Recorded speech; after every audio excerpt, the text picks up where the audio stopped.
야, 저 할배들 또 왔네. 오늘도 뭐하러 온 거야? 경비원 막내가 혀를 차며 중얼거렸지만 나는 그 말을 듣고도 내려가지 않았다. 창문 너머로 내려다 보이는 주차장 입구에 노인 3명이 서 있었다.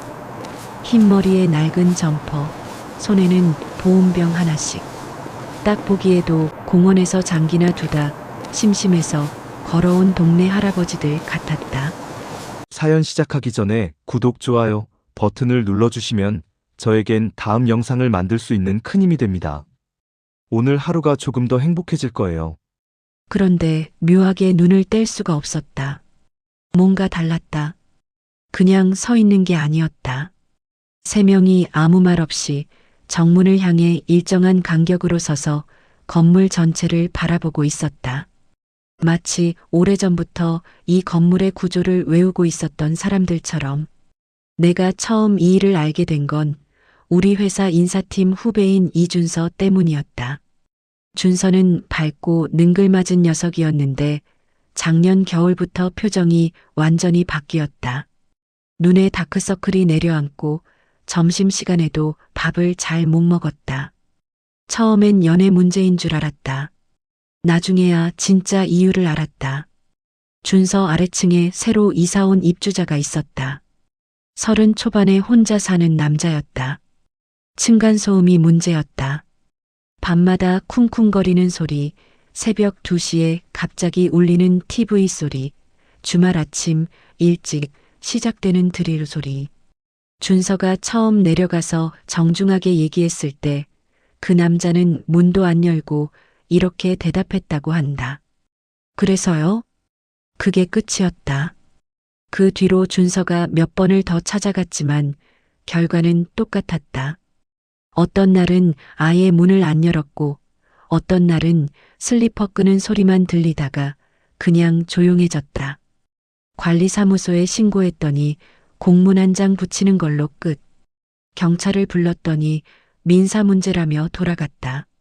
층간소음 조정센터에 신청했더니 몇 달을 기다려야 한다고 했고 실제로 조정 날짜가 잡혔을 때 그 남자는 그냥 나타나지 않았다. 아무런 제재가 없었다. 준서는 그 과정에서 그 남자의 이름을 알게 됐다. 민원 서류에 적힌 이름 강현수. 그리고 나중에야 알게 된 사실이지만 강현수라는 자는 단순히 시끄러운 사람이 아니었다. 아파트 주민 카카오톡 단체방에서도 악명이 자자했고 엘리베이터에서 노인들에게 인사도 안 하고 자리도 안 비켜줬으며 주차장에서 다른 차 막아놓고 연락처 안 남겨두는 일도 여러 번이었다.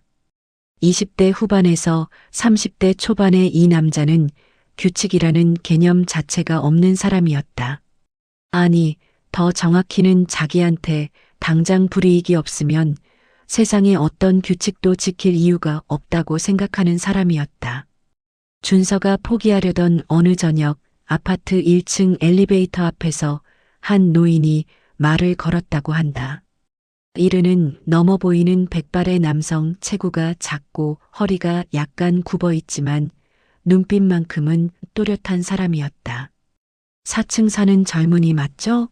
얼굴이 많이 상했네. 준서가 그냥 웃으며 넘기려는데 노인이 조용히 덧붙였다. 아래층 사람 문제죠? 그 사람 우리가 좀 알아봤습니다. 준서는 그 말의 무게를 처음엔 몰랐다고 했다. 알아봤다는 게 무슨 뜻인지. 그냥 이웃 어른이 위로해주는 말인 줄 알았다. 그런데 노인이 그 다음에 꺼낸 말이 달랐다. 강현수 씨, 지금 다니는 직장이 마포구 쪽 중소 물류회사죠. 거기서 계약직으로 일하는데 올해 정규직 전환 심사를 앞두고 있고요. 부모님은 경기도 남양주 쪽에 계시고 아버님은 10년 전에 작은 빌라 분양 사업하다가 분쟁이 좀 있었는데 그게 아직 완전히 정리가 안 됐어요. 준서는 그 자리에서 얼어붙었다고 했다. 그 노인이 어떻게 그걸 다 알고 있는지. 동네 공원에서 장기나 두던 할아버지가. 준서는 그날 밤 잠을 못 이루면서 그 노인의 말이 자꾸 머릿속을 맴돌았다고 한다. 나는 준서에게 그 일을 처음 들었을 때 솔직히 과장이라고 생각했다. 그런 사람들이 어디 있냐고. 그냥 동네 할아버지가 심심해서 쓸데없는 정보 늘어놓은 거겠지, 라고. 그런데 그로부터 사흘 뒤 준서에게서 연락이 왔다. 형, 그 노인분들 진짜인 것 같아. 문자 하나였는데 뭔가 떨고 있는 것 같았다. 나는 전화를 걸었고 준서는 낮은 목소리로 천천히 말했다. 그날 아침 자신이 출근하면서 현관문을 나서는데 아래층에서 강현수가 딱 나왔다는 것이었다. 그리고 강현수는 준서를 보자마자 눈을 피했다고. 그리고 엘리베이터를 안 타고 계단으로 내려갔다고. 그게 뭐가 이상해? 내가 묻자 준서가 대답했다. 형, 걔가 그런 사람이 아니야. 엘리베이터에서 나랑 마주쳐도 절대 눈을 피한 적이 없었어. 늘 뻔뻔하게 쳐다봤거든. 근데 오늘 처음으로 눈을 피했어. 뭔가 겁먹은 것처럼. 그날 오후 준서는 아파트 주민 단체방에서 이상한 글을 발견했다. 익명이었는데 10년도 넘은 강현수 아버지의 빌라 분양 분쟁 이야기가 아주 조목조목 정리되어 올라와 있었다. 피해자가 몇 명이었는지, 당시 합의가 어떻게 됐는지, 그리고 그게 법적으로 완전히 종결이 됐는지 아닌지까지. 글 말미에는 이런 문장이 있었다. 같은 아파트 사는 분들이 아셔야 할 것 같아서 공유합니다. 준서는 그 글을 올린 사람을 찾으려 했지만 알 수 없었다. 단체방에서 오래된 주민 계정이었고 평소에 아무 말도 안 하다가 그날 처음으로 글을 올린 계정이었다. 그 시점에 나는 이 일이 심상치 않다는 걸 직감했다. 단순한 이웃 어른의 참견이 아니라는 것을. 그리고 궁금해지기 시작했다. 도대체 저 노인들은 누구인가? 알고 보니 그들이 처음 등장한 건 이 아파트가 아니었다. 나는 준서로부터 노인의 이야기를 들은 뒤 혹시나 싶어서 온라인 커뮤니티를 뒤지기 시작했다. 동네 맘카페, 부동산 카페, 중고거래 사이트의 아파트 게시판까지. 그러자 비슷한 이야기들이 조금씩 눈에 들어왔다. 학교 폭력 가해자 아들 둔 부모인데요. 어느 날 갑자기 노인 세 분이 집 앞에 오셔서 층간소음 피해자인데 이상한 일이 있었어요. 가해자가 갑자기 이사를 갔는데 우리 동생이 직장에서 갑질하는 상사 때문에 힘들었는데 그 상사 지금 그 회사에서 잘렸다고 하더라고요. 이상하게도 직접 연결된 이야기는 아니었다. 그냥 인터넷 어딘가에 흩어진 단편들이었다. 그런데 조각을 맞추다 보면 공통점이 있었다. 등장하는 사람들이 항상 노인이었다. 혼자가 아니라 셋 혹은 넷이었다. 그리고 그들이 나타난 뒤에는 가해자 쪽에서 반드시 무언가 불리한 일이 일어났다. 물리적인 폭력은 없었다. 협박 문자도 없었다. 법적으로 문제가 될 만한 행동을 했다는 증거도 없었다. 그냥 조용히 나타나서 조용히 움직이고 그러면 상대방이 무너지기 시작했다. 나는 그게 더 무서웠다. 소리 없이 작동하는 기계 같았다. 한번 들어가면 멈추지 않는. 나는 그때부터 이 노인들의 정체를 추적하기 시작했다.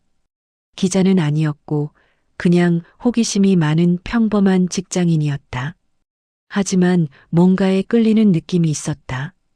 내 일이 아닌데도 왠지 알아야 할 것 같았다. 세상에 이런 사람들이 진짜로 존재한다면 그건 그냥 흘려보낼 이야기가 아니었다. 그 무렵 나는 우연히 서울 마포구의 한 작은 공원에 가게 됐다. 점심 약속이 취소되고 시간이 남아서 그냥 벤치에 앉아 있었다. 그때 공원 한쪽에 장기판을 펼쳐놓은 노인 4명이 눈에 들어왔다. 대단한 것도 아니었다. 흔한 공원 풍경이었다. 그런데 나는 그 사람들을 한참 바라봤다. 장기를 두는 두 명의 뒤에 서서 훈수를 두는 노인. 그리고 그 옆에서 보온병 뚜껑을 열어 뭔가를 마시며 스마트폰을 들여다보는 노인. 나이는 적어도 70 이상으로 보였다. 허리가 굽어 있고 손등엔 검버섯이 가득하고 귀에는 보청기를 낀 사람도 있었다. 겉으로 보기엔 그냥 시간 보내는 동네 할아버지들이었다. 그런데 그 노인이 들여다보던 스마트폰 화면이 잠깐 보였다. 나는 벤치에서 멀리 떨어져 있었기 때문에 정확히는 알 수 없었지만 화면에 사람, 이름과 주소처럼 보이는 텍스트가 가득 차 있었다. 심장이 쿵 내려앉는 것 같았다. 그날 이후로 나는 이 이야기를 기록하기로 마음먹었다. 이들이 누구인지, 어떻게 움직이는지, 그리고 왜 이 일을 하는지를. 나는 이 이야기를 끝까지 쫓아가야 한다는 이상한 의무감 같은 것을 느꼈다. 두려움 반, 경외감 반으로. 그 노인의 이름을 처음 들은 건 준서를 통해서가 아니었다. 나는 마포구의 그 공원에서 돌아온 뒤로 며칠 동안 인터넷을 뒤지고 동네 카페를 돌아다니고 혹시라도 이 노인들과 접촉한 사람이 있는지 조심스럽게 물어보고 다녔다. 아무것도 안 나올 거라고 반쯤 포기하고 있었는데 뜻밖의 제보가 들어왔다. 제보자는 내가 자주 가는 동네 치킨집 사장님이었다. 50대 초반의 여성, 조용하고 말이 없는 분인데 어느 날 내가 노인들 얘기를 슬쩍 꺼내자 갑자기 목소리가 낮아졌다. 혹시 칠봉 어르신 말씀하시는 거 아니에요? 칠봉. 그 이름이 처음 나왔다. 나는 반사적으로 되물었고 사장님은 잠깐 망설이다가 말을 이었다. 오래전에 자기 가게 근처에서 있었던 일이라고 했다. 동네 청년 하나가 골목에서 여성을 상대로 작은 갑질을 반복했는데 신고를 해도 아무 소용이 없었다고. 그런데 어느 날부터 그 청년 회사 앞에 할아버지 한 분이 매일 서 있기 시작했다는 것이었다. 팻말 같은 건 없었다. 그냥 서 있었다. 출근 시간에 딱 맞춰 나타나서 퇴근 시간이 되면 사라졌다. 일주일이 됐고 2주일이 됐다. 아무도 신경 안 쓰는 것 같았지만 그 청년은 점점 이상해지기 시작했다고. 그 어르신이 칠봉 어르신이었어요. 동네에서는 다들 그냥 그렇게 불러요. 나는 칠봉이라는 이름을 수첩에 받아 적으면서 이 이름이 진짜 이름인지 별명인지를 물었다. 사장님은 잘 모른다고 했다. 그냥 어릴 때부터 그렇게 불렸던 것 같다고. 그리고 하나 더 이야기해줬다. 그 어르신 혼자가 아니라는 것. 항상 같이 다니는 사람들이 있는데 비슷한 연배의 어르신들이고 역할이 조금씩 다르다고 했다. 내가 처음 실제로 칠봉 어르신을 만난 건 그로부터 열흘 뒤였다. 준서가 다시 연락을 해왔고 이번엔 자기가 그 노인들을 다시 만났다고 했다. 어르신들이 먼저 연락을 해왔다는 게 더 정확했다. 준서 핸드폰에 문자가 하나 왔는데 발신인이 없는 번호였다. 내용은 짧았다. 오늘 저녁 7시 공원 앞 설렁탕집으로 오세요. 준서는 무서우면서도 갔다고 했다.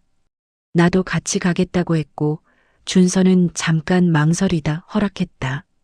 그렇게 나는 칠봉 어르신과 처음 마주 앉게 됐다.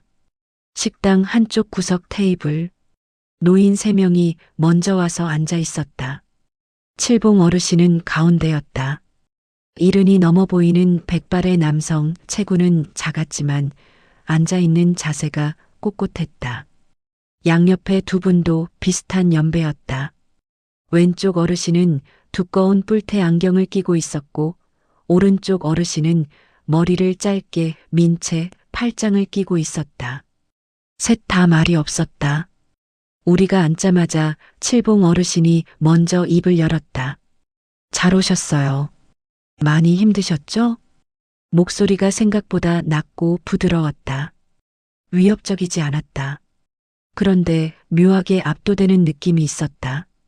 그분은 준서에게 지금까지 있었던 일을 간략히 확인하더니 이렇게 말했다. 저희가 좀 더 들어가도 될까요? 준서 씨가 허락만 해주시면. 허락이라는 말이 나는 이상하게 남았다.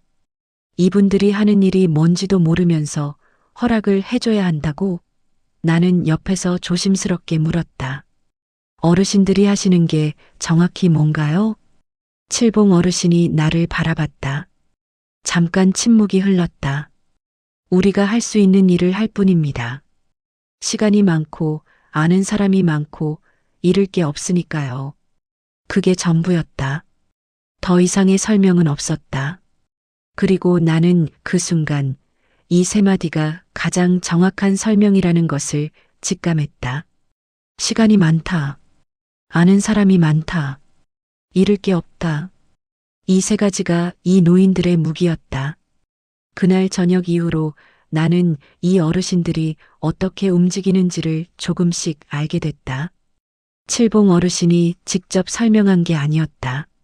나는 시간을 두고 준서를 통해 그리고 나중에 알게 된 다른 피해자들을 통해 조각조각 정보를 모았다. 첫 번째로 알게 된 건 이 어르신들이 그냥 동네 할아버지들이 아니라는 사실이었다. 칠봉 어르신의 본명은 이칠봉. 전직 형사였다. 서울시 경찰청에서 30년 넘게 일했고 1990년대에는 강력계에서 일했다. 퇴직한 지 10년이 넘었지만 사람 보는 눈과 정보를 찾아내는 능력은 그대로였다.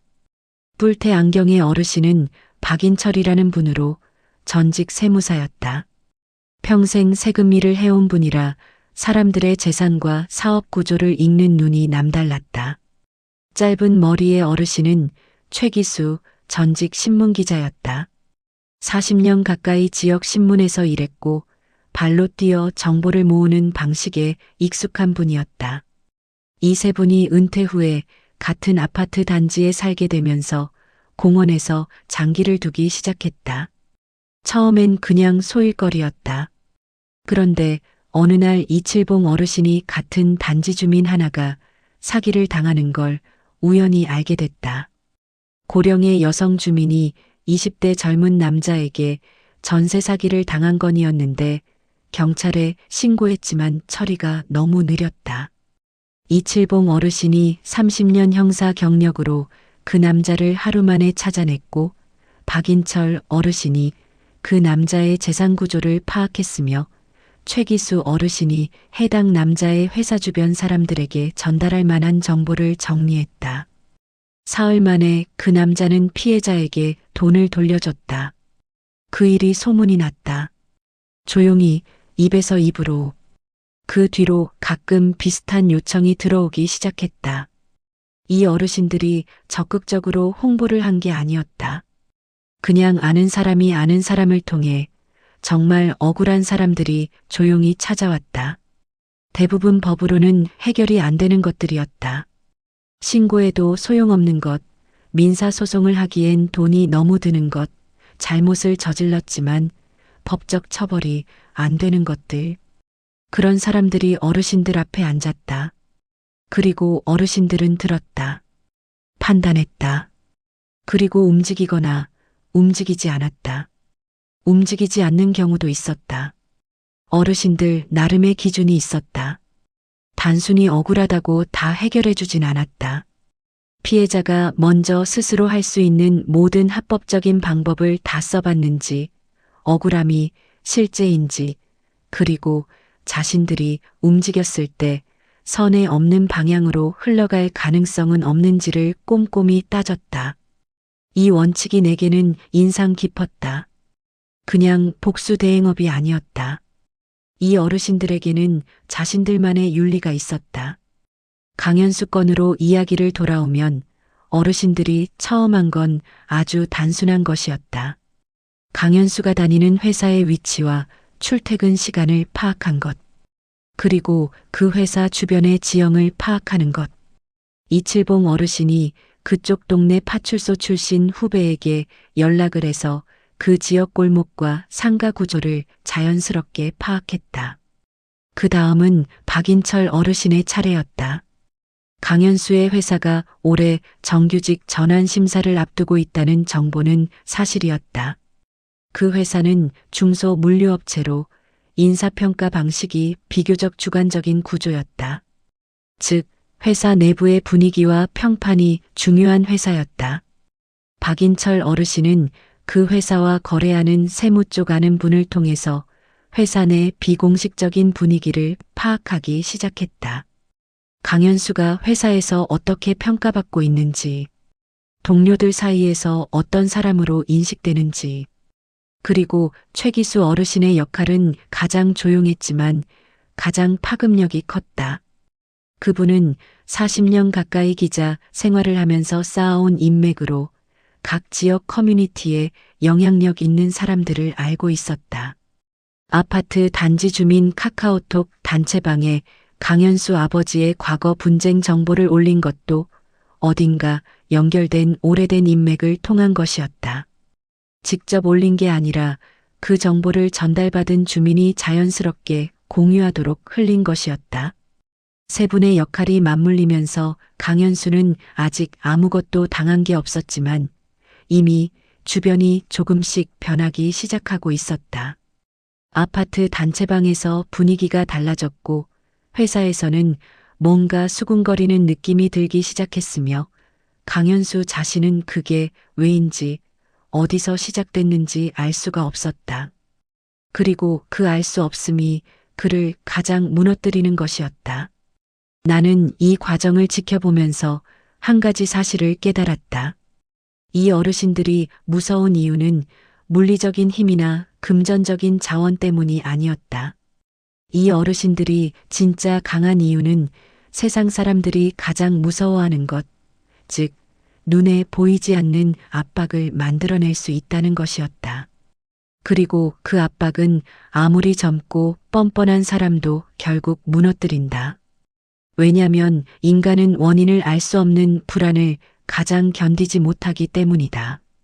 강현수가 이상하다는 걸 처음 눈치챈 건 준서였다. 어느 날 아침 같은 엘리베이터를 탔는데 강현수가 핸드폰을 보다가 갑자기 화면을 꺼버렸다는 것이었다. 작은 행동이었지만 준서는 그게 마음에 걸렸다. 평소에 강현수라면 아무 신경도 안 쓰고 핸드폰을 봤을 것이다. 그런데 그날은 달랐다. 눈치를 봤다. 그것도 자기보다 아래층 사람, 즉 자신이 그동안 완전히 무시했던 준서를 의식해서 나는 그 이야기를 들으면서 이게 어떤 의미인지를 생각했다. 강현수는 아직 뭔가 확실하게 당한 게 없었다. 아파트 단체방에 글이 하나 올라왔고 직장에서 뭔가 분위기가 이상했을 수 있지만 그게 자신 때문이라는 걸 증명하기 어려웠다. 그런데 이미 그는 불안해하기 시작했다. 그 불안이 행동으로 드러나기 시작했다. 이즈음 칠봉 어르신 쪽에서 두 번째 단계가 시작됐다. 최기수 어르신이 움직였다. 그분은 강현수가 다니는 회사 근처를 직접 걸어 다니기 시작했다. 목적이 있어 보이지 않았다. 그냥 산책하는 노인처럼 보였다. 그런데 그 어르신은 걸으면서 그 골목의 상인들, 근처 편의점 아르바이트생, 건물 1층 경비원 같은 사람들과 조금씩 말을 텄다. 노인들이 말을 걸면 대부분 경계를 하지 않는다. 그냥 길을 물어보는 어르신이려니 하고 편하게 대답한다. 그 과정에서 최기수 어르신은 강현수가 점심에 어디서 밥을 먹는지, 퇴근 후에 어디를 들르는지 같은 것들을 자연스럽게 파악했다. 그리고 이칠봉 어르신이 그 지점에 나타났다. 회사에서 도보로 3분 거리의 국밥집. 강현수가 거의 매일 혼자 점심을 먹으러 가는 곳이었다. 이칠봉 어르신은 그 국밥집에 나타나서 아무 말 없이 혼자 밥을 먹었다. 강현수 바로 옆 테이블에. 강현수는 처음에 그냥 모른 척했다. 그런데 다음 날도 그 다음 날도 같은 노인이 같은 자리에 앉아 있었다. 역시 아무 말이 없었다. 그냥 밥을 먹고 갔다. 인간은 이유 없는 반복을 견디지 못한다. 강현수는 점점 그 국밥집을 피하기 시작했다. 점심 장소를 바꿨다. 그러면 얼마 후에 새로운 식당에 또 비슷하게 생긴 노인이 나타났다. 항상 같은 노인은 아니었다. 어떤 날은 뿔테 안경의 박인철 어르신이었고 어떤 날은 머리를 짧게 민 최기수 어르신이었다. 강현수는 그들이 같은 팀인지도 몰랐다. 그냥 노인들이 자꾸 근처에 있다는 느낌만 받았다. 이게 이 어르신들의 방식 중 하나였다.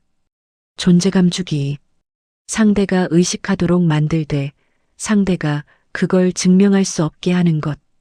어떤 노인이 같은 식당에 앉아 있다고 해서 그게 위협인가? 아니다. 그냥 공교로운 우연이다. 하지만 그게 며칠이고 반복되면 상대의 머릿속에는 왜 저 사람이 또 있지? 라는 의문이 자라기 시작한다. 그리고 그 의문이 불안이 된다. 강현수는 이즈음 회사에서도 뭔가 달라지기 시작했다. 박인철 어르신이 파악한 바로는 강현수가 정규직 전환 심사를 앞두고 팀장에게 잘 보이려는 행동을 갑자기 늘렸다고 했다. 회사 내부의 분위기를 감지한 것이었다. 뭔가가 흔들리고 있다는 걸 느낀 것이다. 그리고 이 시점에서 이칠봉 어르신이 가장 결정적인 한 수를 뒀다. 강현수 아버지 쪽의 이야기다. 아버지의 빌라 분양 분쟁은 10년도 더 된 일이었는데 당시 피해를 입은 입주 예정자들 중에 아직 분쟁이 완전히 해소되지 않은 당사자가 있었다. 법적으로는 어느 정도 마무리됐지만 당사자가 심정적으로 완전히 받아들이지 않은 경우였다. 이칠봉 어르신은 30년 형사 경력으로 그 당사자를 찾아냈다. 그리고 만났다. 어떤 대화가 오갔는지는 나도 모른다. 하지만 그 이후에 강현수 아버지 쪽에 오래된 연락이 하나 닿았다. 10년 전에 그 일에 대해 아직 못다 한 말이 있다는 취지의 연락이었다. 강현수 아버지가 그걸 받았고 그 내용을 아들에게 전했다. 강현수는 그게 뭔 얘기인지 정확히 몰랐지만 아버지가 심각하게 받아들이는 게 느껴졌다. 이 무렵 강현수의 행동이 조금씩 달라지기 시작했다. 집에서 새벽에 TV를 틀던 버릇이 사라졌다. 주말에 드릴 작업을 하던 것도 멈췄다. 그리고 한 번은 준서가 마주쳤을 때 강현수가 먼저 고개를 숙였다. 짧은 목례였다. 아무 말도 없는. 하지만 준서는 그게 처음이었다고 했다. 이 사람이 자기한테 고개를 숙인 게. 나는 그 이야기를 듣고 묘한 감정이 들었다. 통쾌함이었다. 그런데 동시에 서늘한 느낌도 있었다. 이 어르신들이 한 건 물리적으로 아무것도 아니었다. 공원에 서 있고 식당에 앉아 있고 오래된 지인에게 연락 한 통을 넣고 단체방에 글 하나가 흘러가게 하고 그게 다였다. 그런데 그 결과가 이것이었다.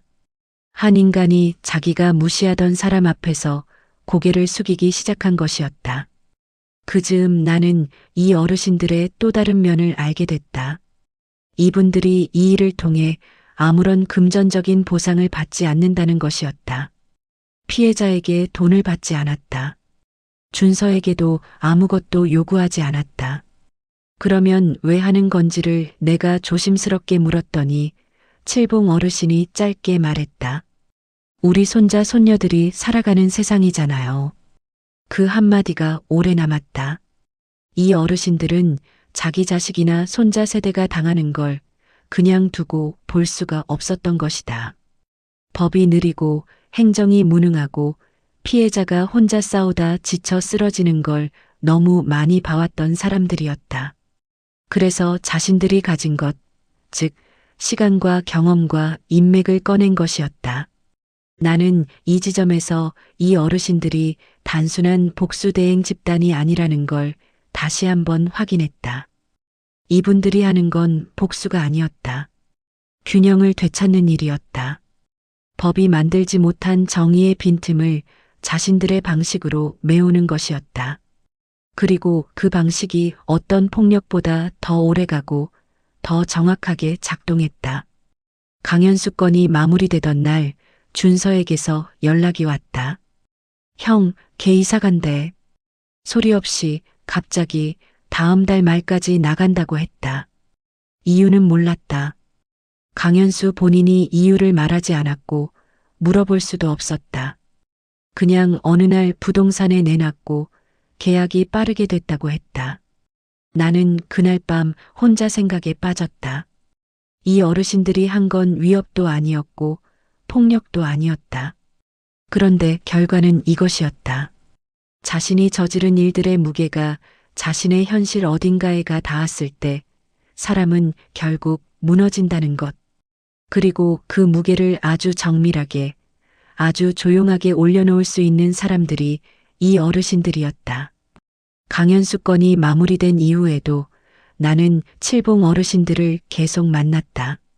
처음에는 내가 일방적으로 관찰하는 입장이었지만 어느 순간부터 어르신들도 나를 어느 정도 신뢰하기 시작했다는 걸 느꼈다. 칠봉 어르신이 어느 날 장기판 옆에 앉으라고 했을 때가 그 전환점이었다. 그날 이후로 나는 공원 장기판 주변을 가끔씩 들르게 됐고 어르신들의 일상 속에 조금씩 섞여들었다. 그러면서 내가 알게 된 건 이분들이 처리한 사건 중에 강현수 건 같은 소소한 것만 있는 게 아니라는 사실이었다. 더 크고 더 복잡한 것들이 있었다. 그 중에서도 내가 가장 오래 생각하게 된 사건은 학교 폭력 건이었다. 피해자는 17살의 여학생, 경기도 외곽 지역 고등학교에 다니고 있었다. 그 여학생의 어머니가 어르신들을 찾아온 건 모든 방법이 막힌 뒤였다.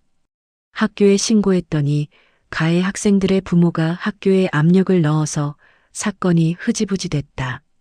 경찰에 신고했더니 가해자들이 모두 미성년자라 처벌 수위가 낮았고 피해 학생은 여전히 같은 학교에 다녀야 했다.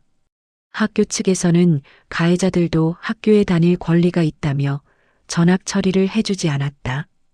피해 여학생은 그 무렵 학교 가기를 거부하고 방에만 있었다. 어머니는 1년 가까이 싸웠지만 아무것도 달라지지 않았다. 딸아이 얼굴을 볼 때마다 가슴이 무너진다고 했다. 칠봉 어르신들은 이 건을 받았다. 그리고 이번엔 방식이 달랐다. 이칠봉 어르신이 먼저 한 건 가해 학생들의 가정 배경을 파악하는 것이었다. 학교에 압력을 넣은 부모들이 어떤 사람들인지, 어떤 방식으로 영향력을 행사했는지를 정확히 파악했다. 가해 학생 중 하나의 아버지가 그 지역에서 작은 건설 하청업을 하는 사람이었는데 해당 사업체가 광급공사를 일부 수주하고 있다는 사실이 드러났다. 박인철 어르신이 그 사업체의 재무 구조를 들여다봤다. 전직 세무사의 눈으로 보니 몇 가지 불투명한 부분이 있었다. 법적으로 바로 문제가 되는 수준은 아니었지만 공개적으로 알려지면 광급공사 입찰에서 불이익을 받을 수 있는 내용이었다.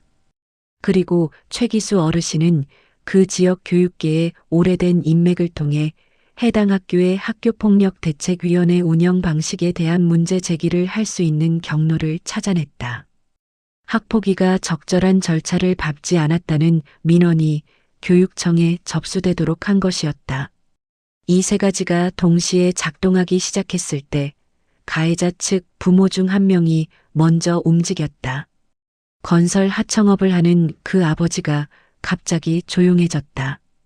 자녀의 학폭 문제에 더 이상 학교에 압력을 넣지 않았다. 그리고 학교에 교육청 감사가 예고됐다는 소문이 퍼지면서 학교 측도 태도가 달라졌다. 결국 피해 학생은 자신이 원하는 학교로 전학을 가게 됐다. 가해 학생들에 대한 조치도 재심을 통해 강화됐다. 법적으로 처벌받은 사람은 없었다. 하지만 피해 학생은 새 학교에서 새로 시작할 수 있었고 그 어머니는 칠봉 어르신에게 전화를 해서 한참을 울었다고 했다. 나는 이 이야기를 칠봉 어르신에게 직접 들었을 때 처음으로 눈물이 날 것 같았다. 법이 외면한 아이를 3명의 노인이 지켜낸 것이었다. 수십 년간 각자의 자리에서 쌓아온 경험과 인맥이 한 17살 아이의 일상을 되돌려 놓은 것이었다. 그러나 이 일이 항상 잘 풀리는 건 아니었다. 내가 알게 된 건 중에는 어르신들이 시작했다가 중간에 멈춰야 했던 것도 있었다. 가해자가 이미 생각보다 복잡한 상황에 놓인 사람이었거나 피해자 쪽에서 뭔가 사실과 다른 부분이 드러난 경우였다. 이 어르신들은 그런 경우엔 단호하게 멈췄다. 자신들의 방식이 옳다고 해서 무조건 밀어붙이지 않았다. 칠봉 어르신이 한 번은 내게 이런 말을 했다. 우리가 틀릴 수도 있어요. 그래서 항상 천천히 가야 해요. 이 말이 나는 오랫동안 머릿속에 남았다. 잃을 게 없다고 해서 멈추지 않는 게 아니라 잃을 게 없기 때문에 더 신중해진다는 것. 지고 싶지 않아서가 아니라 틀리고 싶지 않아서 천천히 간다는 것. 그 무렵 나는 칠봉 어르신에게 직접 물어봤다. 이 일을 언제까지 할 거냐고. 어르신은 잠깐 장기판을 내려다보다가 이렇게 말했다. 몸이 허락하는 동안은요. 그리고 덧붙였다. 젊은 사람들이 어른 무서운 줄 알아야 하잖아요. 그걸 누군가는 알려줘야지. 나는 그 말을 들으면서 이 어르신들이 왜 무섭지 않은지를 이해했다. 이분들은 화가 나서 이 일을 하는 게 아니었다. 슬퍼서 하는 것이었다. 세상이 이래서는 안 된다는 것을 오랜 세월을 살아오면서 뼈저리게 알고 있는 사람들이었다. 그리고 그 슬픔이 분노보다 오래 간다는 것을 나는 이 어르신들을 통해 배웠다. 어느 날 공원에서 장기를 두던 칠봉 어르신이 갑자기 혼잣말처럼 중얼거렸다. 마치 나한테 하는 말인지 아니면 그냥 허공에 던지는 말인지 모를 투로 요즘 젊은 사람들이 어른을 무섭다고 안 느끼는 건 어른들이 오랫동안 잘못 살았기 때문이에요. 권위만 내세우고 대접만 받으려 했으니까. 나는 그 말의 의미를 천천히 소화했다. 그러면 어르신들은 왜 다르게 하시는 건가요? 칠봉 어르신이 장기말을 하나 집으며 말했다. 우리가 어른이라서 하는 게 아니에요. 이 세상에서 오래 산 사람들이니까 하는 거죠. 오래 살았으면 그만큼 빚이 있는 거예요. 세상에. 그 말이 이 어르신들이 하는 모든 일의 근거였다. 한편 이 즈음 나는 이 어르신들 주변에 새로운 움직임이 생겼다는 걸 느끼기 시작했다. 비슷한 뜻을 가진 사람들이 조금씩 더 모이기 시작한 것이었다. 전직 간호사 출신의 여성 어르신이 새로 합류했다. 40년 가까이 병원에서 일했던 분으로 피해자들의 심리 상태를 파악하고 지지해주는 역할을 담당하기 시작했다.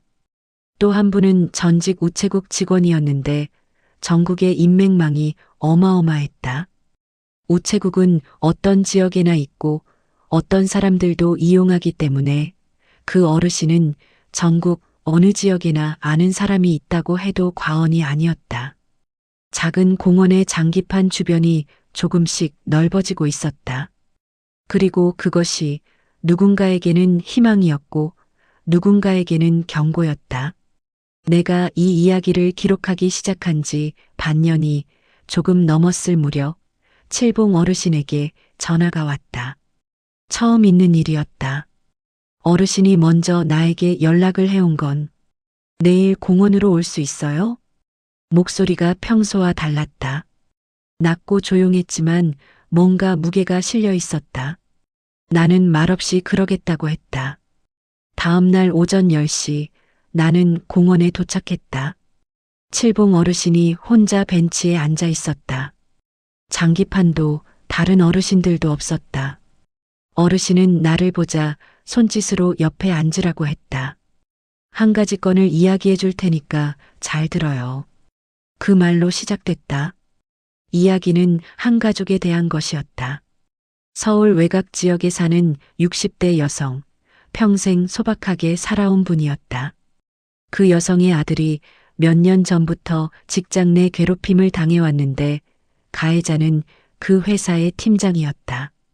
20대 후반의 젊은 팀장, 능력 있고 윗사람에게 잘 보이는 사람이었지만 부하 직원들을 다루는 방식이 이상했다. 특히 그 아들에게는 집중적이었다. 업무적인 이유를 붙여서 야근을 강요하고 공개적으로 망신을 주고 실적이 좋으면 가로채고 나쁘면 책임을 떠넘기는 방식이었다.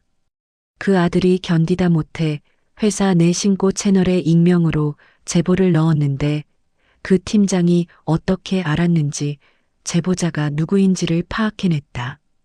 그리고 그 뒤로 괴롭힘이 더 심해졌다. 결국 그 아들은 진단서까지 받았다. 적응장애와 우울증. 하지만 회사는 조용히 무마하려 했고 팀장은 여전히 그 자리에 있었다.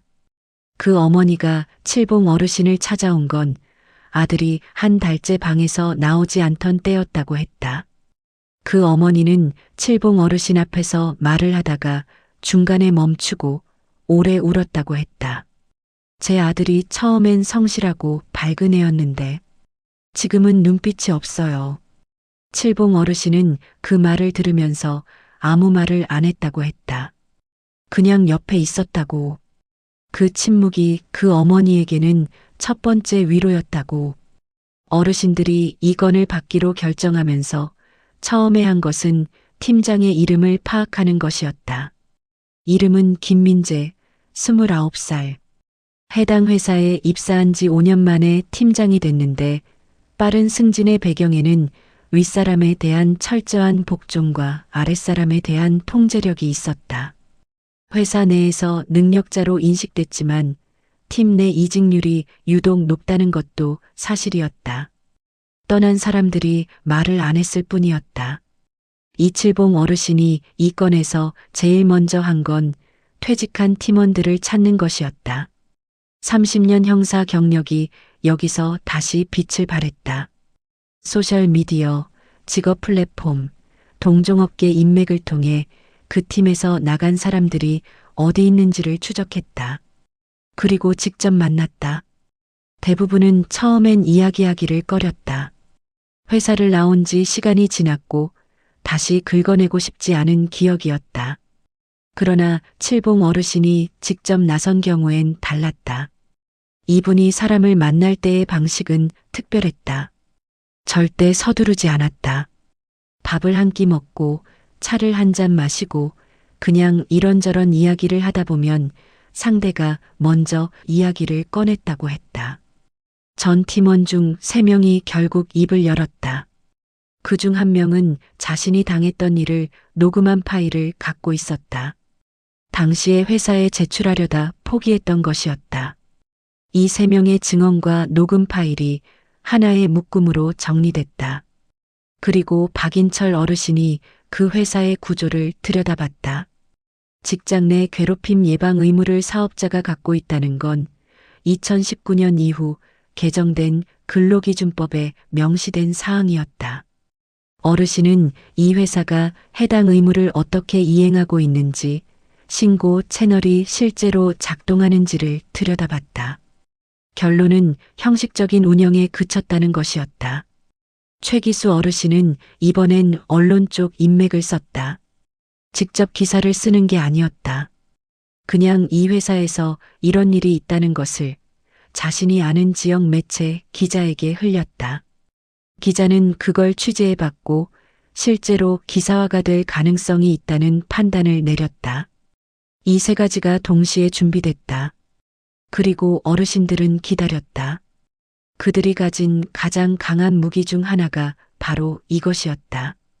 기다릴 수 있다는 것. 젊은 사람들은 급하다. 결과가 빨리 나와야 하고 감정이 폭발하면 행동이 앞서고 그래서 실수한다. 어르신들은 달랐다. 준비가 됐다고 해서 바로 움직이지 않았다. 상대가 가장 취약한 순간을 기다렸다. 그 순간은 뜻밖에도 빠르게 찾아왔다. 김민재 팀장이 그 회사에서 새로운 직책으로 올라가는 인사 발령이 났다. 차장 승진이었다. 그 발령이 나던 바로 그날 근로기준법 위반 관련 익명 민원이 지방고용노동청에 접수됐다. 그리고 다음 날 전 팀원 3명의 증언과 녹음 파일이 담긴 문건이 그 회사 대표이사의 이메일로 전달됐다. 보낸 사람은 알 수 없었다.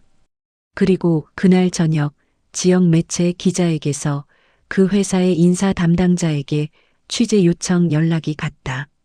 하루 동안에 3방향에서 동시에 압박이 들어온 것이었다. 나는 그 뒤로 어떻게 됐는지 칠봉 어르신에게 물었다. 어르신은 장기말 하나를 집어서 가볍게 내려놓으면서 말했다. 그 팀장, 발령이 취소됐어요. 그리고 회사에서 자체 조사를 시작했고 피해자 쪽 아들은 지금 합의를 진행하고 있대요. 금액보다는 복직이냐 위로금이냐를 놓고 논의 중이라고. 그럼 잘 된 건가요? 어르신이 잠깐 생각하다가 말했다. 잘 됐는지는 그 아들이 다시 눈빛이 살아날 때 알 수 있겠죠. 그 말이 나는 좋았다. 이 어르신들이 결과를 통보하는 사람이 아니라는 것. 진짜 회복은 시간이 더 걸린다는 걸 알고 있는 사람들이라는 것. 그날 공원을 나오면서 나는 뒤를 돌아봤다. 칠봉 어르신이 다시 혼자 벤치에 앉아 있었다. 멀리서 보니 그냥 해가 드는 자리에 앉아 쉬는 작은 노인이었다. 허리가 굽고 흰머리가 햇빛에 반짝이는 아무것도 아닌 것처럼 보이는 사람이었다. 그런데 나는 알고 있었다. 저분이 지금 뭘 하고 있는지를, 저분의 머릿속에서 어떤 생각들이 움직이고 있는지를, 그리고 저분이 오늘도 내일도 몸이 허락하는 날까지 법이 닿지 못한 곳 어딘가를 향해 조용히 걸어갈 것이라는 것을. 나는 그날 집에 돌아오면서 한 가지를 생각했다. 세상에서 가장 무서운 사람은 가진 것이 많은 사람이 아니었다. 잃을 게 없는 사람이었다. 그리고 잃을 게 없으면서도 여전히 무언가를 지키려는 사람이었다.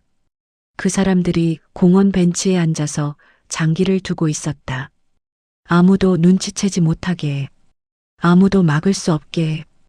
해가 지고 공원에 어둠이 내릴 때 칠봉 어르신은 천천히 자리에서 일어났다. 보온병을 집어들고 굽은 허리를 천천히 펴고 공원 출입구 쪽으로 걸어갔다. 가로등이 켜지기 시작하는 길 위로 작고 굽은 실루엣이 천천히 멀어졌다. 나는 그 뒷모습을 한참 바라봤다. 어른의 무게가 어떤 것인지를 처음으로 제대로 본 것 같았다. 마지막까지 감동TV를 시청해주셔서 감사합니다. 여러분의 구독, 좋아요, 댓글은 제가 다시 영상을 만들 수 있는 큰 힘이 됩니다. 감사합니다.